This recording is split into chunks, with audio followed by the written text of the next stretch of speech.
Thank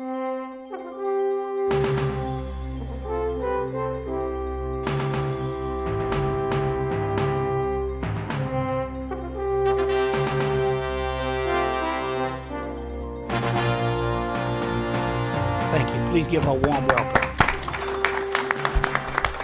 Thank you, Rodney, and good morning. Good morning, Chairman Hollis, and to the Executive Committee, the board, and all of you who are here, the distinguished panel. It's a pleasure to be here with you this morning. It's always a pleasure to welcome the Alliance for Digital Equality to Washington. Sorry I haven't had an opportunity to spend as much time as I had last time you were here, but it's great to see you all this morning. And I have the very special honor of introducing our keynote speaker for the morning. But I want to let you know that those of us on the Energy and Commerce Committee, as well as the other relevant committees, are continuing to be your strong voice on the Hill. And of course, you'll hear from one of those strong voices a little later. We're closely monitoring on ENC the Broadband Technology Opportunity Program and the Broadband Initiative Program that was created with the American Recovery and Reinvestment Act. We've had several hearings in Energy and Commerce on the rollout with the NTIA and RUS most recently in September. We're very pleased with the way that they are working together, and as you probably know, that they announced last week that they're going to streamline the process on the broadband initiative and have one more round and in a very streamlined way. I understand that they're now looking at about 2,000 applications for that last round. Of course, we're also monitoring the development of the broadband plan, which should be out in February of next year. And we hope that all of you have been able to participate, or many of you have been able to participate in some of the workshops that they have told us that they're having around the country, because from our meeting with them, they are very keenly interested in having as much input from as many people as possible. And you represent a very important segment of our community, very important to the Congressional Black Caucus, the Congressional Tri-Caucus, those people who are usually left out and left behind. We've been meeting with the Federal Communications Commissioners. We had a hearing with all of them there. And of course, we're just pleased and delighted and proud to have Mignon Clyburn as a member of, as one of those commissioners now. And she's going to be a strong voice for bridging that digital divide, making sure that the consumer is at the center of everything that they do. And we're really so excited to have her there. Yes, we're looking at all of those key issues, net neutrality, listening to both sides. I've signed on to probably that same letter that Julius mentioned and several others. Meeting with the staff at the FCC on this issue. What they are assuring us again is that they want to hear from all of us. Whatever side you're on, wherever you stand, what they are looking for is your input. So please make sure that they hear from you. We continue to work also. We had a hearing yesterday on Universal Service Fund reform. There's a bill that's going to be introduced. Again, that's something that our chairman of the subcommittee, Rich Boucher, is really welcoming input. We had a broad array of stakeholders yesterday, 10 people on the panel to talk about what the proposed bill would have in it, and to really offer suggestions that were really well taken by the committee and will be considered as we move forward to the final reform of the Universal Service Fund. But our president has and his administration has opened up a great time of great opportunity. This is an exciting time to be in Washington, or just to be in this country working with him to create this new economy and to make sure that it is one that where everyone is in and nobody is left out. And before I introduce your keynote speaker, I just want to say that in addition to having that new economy where everyone is in and nobody's left out in broadband and information technology, we're also trying to do, as you well know, the same thing for healthcare reform. And as I was speaking to the folks at my table earlier, it's been an exciting journey. It has not been an easy one getting to where the House has come to with our bill, but I think if you look at it, you'll see that it's a good bill.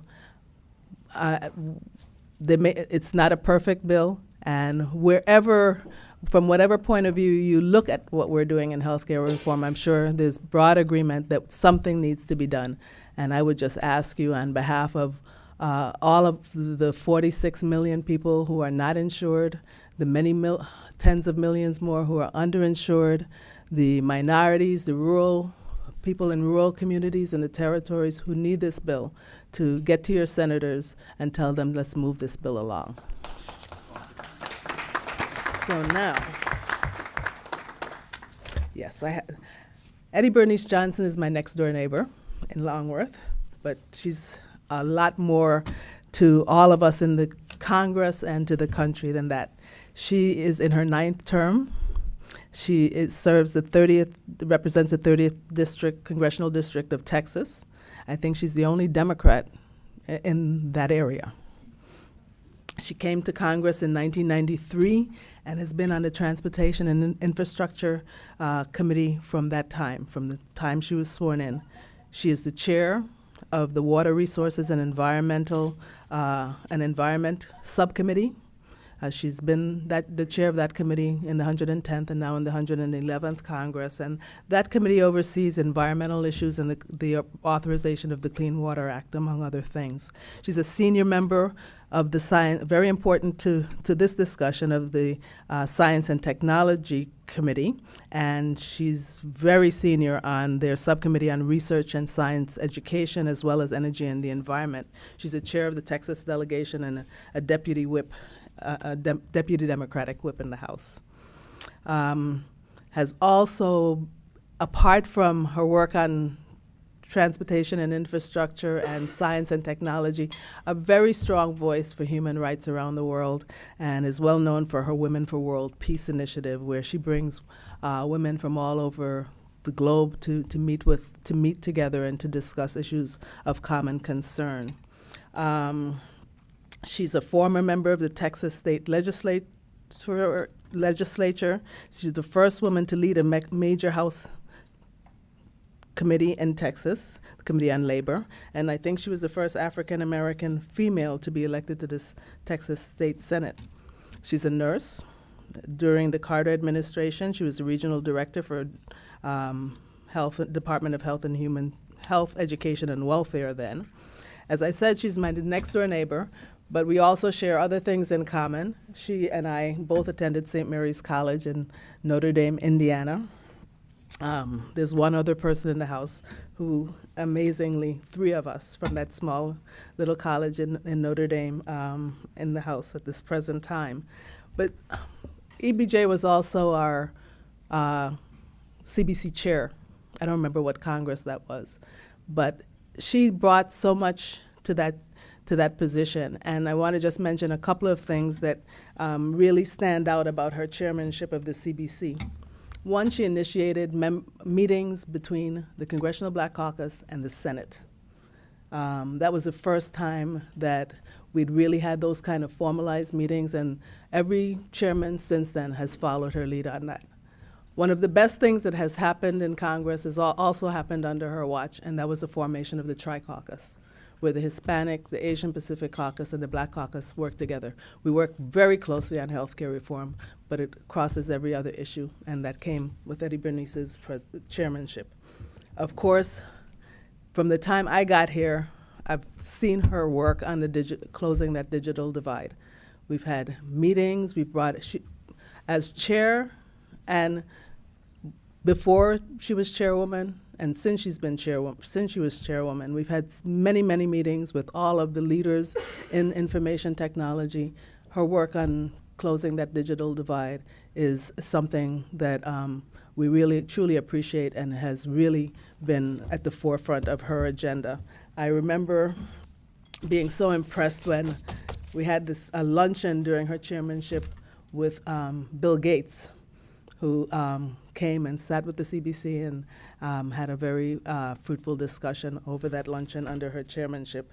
But she's a strong advocate, an effective legislator, and a very good friend to me and to all of you. So help me welcome Eddie Bernice Johnson.